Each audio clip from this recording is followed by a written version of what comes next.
ترساندمت، معذرت میخوایم. نه من خوب هستم. زینب، تو از خاطر گپ امروز قدر ناراحت هستی ها؟ یعنی چی رقم هستم؟ یک رقم ترسو باور خطا هستی. نه من خوب هستم. زینب بیبی، من این رقم آدم ها را خوب میشناسم. این اولگرد هستن. اگر میخوای تو را تا خانه رسانده میتونم. نه من خودم میرم.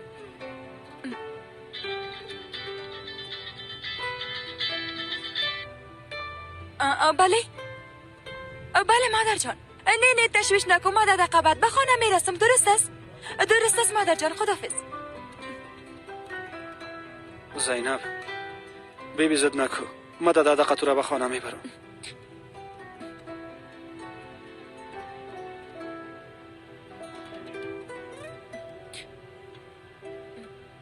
درست است.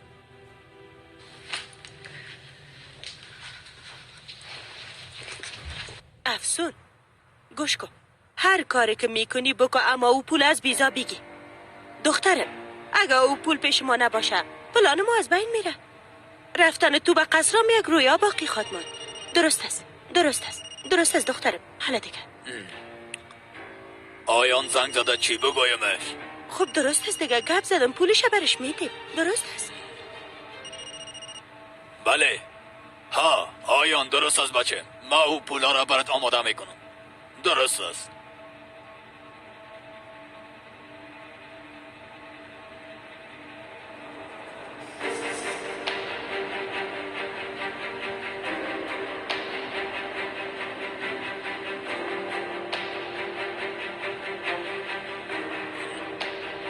چرا قدر ناوقت آمدی لوده؟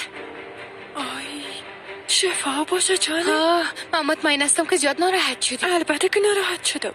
درست است. حال تمثیل کردن بان بیزا سر حاصل موضوع بیایید. من بسیار عاجل به پول ضرورت دارم. نه پول چی؟ خدا در نافهمی نزن. میشه که مارک امریکایی باشه یا دلار فرانسوی باشه یا یوروی آلمانی باشه، رقم که باشه مقصد پول باشه دیگه. توبه دیگه چیزی نمیخوایی؟ دیگه هیچ چیز نمیخوایم بیزا. فردا صبح میایم از پیشت پول میگیرم. گوش کن، تا پیشانی من احمق نوشته شده؟ تو دیوانه هستی؟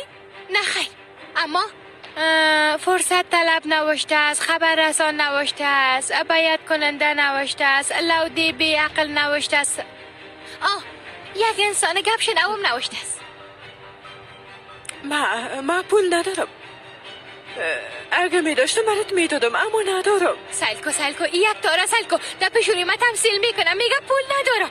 دختر تو کوشش میکنی که بکی دروغ بگویی؟ من نمیفهمم که شما چی کارای مخفی میکنین. فکر میکنی من نمیفهمم شما چی رقم پولا را مثل آندرا